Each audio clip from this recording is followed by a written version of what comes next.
السلام علیکم۔ اس ویڈیو میں ہم مشق 1.3 کا سوال نمبر 9 اٹیمپٹ کریں گے۔ سوال نمبر 9 میں کیا ہے کہ 3,75,000 روپے پر ایک سال کے لیے 14% کی شرح سے سالانہ منافع معلوم کریں۔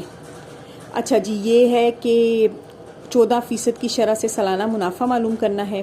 اب منافع یہ کیا ہے؟ یہ وہی ہے جو بینک سود دیتا ہے، جو کہ اسلام میں حرام ہے، لیکن سوال ہے بہرحال ایسا ہوتا ہے تو اس لیے ہمیں پتہ ہونا چاہیے اور اس سے بچنے کی بھی کوشش کرنی چاہیے۔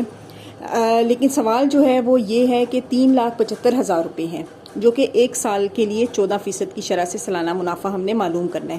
یعنی کہ جب ہم نے 3,75,000 روپے بینک میں جمع کروائے یا کسی کو دیا یا کسی کاروبار میں لگائے تو ہمیں 3,75,000 روپے تو ملیں گے ہی ملیں گے، لیکن اس سے زیادہ 14% مزید اماؤنٹ ملے گی، جو کہ 3,75,000 میں جمع ہو کر ہمیں ملے گی۔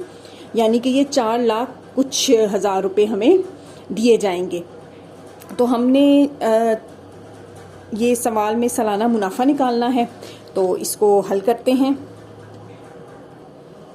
جی، سوال نمبر 9 میں دی گئی معلومات کے مطابق ہمارے پاس جو اصل زر ہے، یعنی کہ جتنے پیسے ہم نے انویسٹ کیے ہیں وہ ہے 3,75,000 روپے۔ وقت کتنا ہے؟ ایک سال۔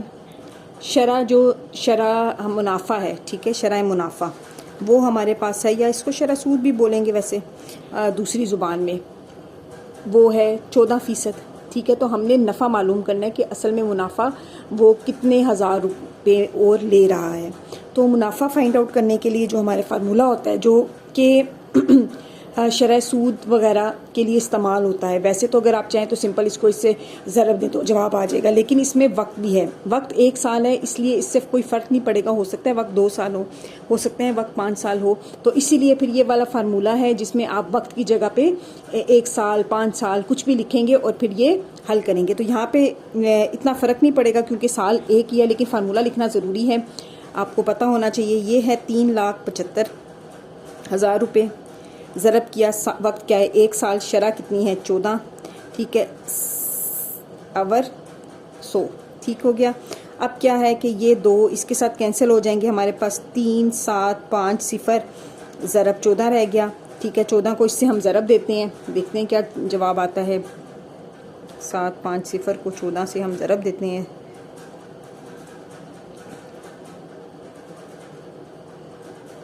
ٹھیک ہے۔ 0 5 7 3 0 0 5 12 1 اوپر گیا تو یہ آ گیا 5، یعنی کہ ہمارے پاس 52,500 روپے منافع ہے، منافع روپے میں ہے، یعنی کہ ہمیں 3,75,000 تو ملیں گے ہی، لیکن اس میں صرف منافع ملے گا ہمیں 14%۔ منافع چونکہ اس میں پہلے سے طے شدہ ہے تو یہ سود ہے، تو سود حرام ہے، یہ آپ کو ساتھ ساتھ پتہ ہونا چاہیے، ٹھیک ہے، اور اس سے بچنے کی پوری کوشش کرنی ہے۔ شکریہ۔ اگر آپ کو یہ ویڈیو پسند آئے چینل کو سبسکرائب کریں، کوئی بھی پرابلم ہو یا کوئی بات پوچھنی ہو، کچھ سمجھ نہ آئے تو آپ مجھے کمنٹس میں پوچھ سکتے ہیں۔ شکریہ۔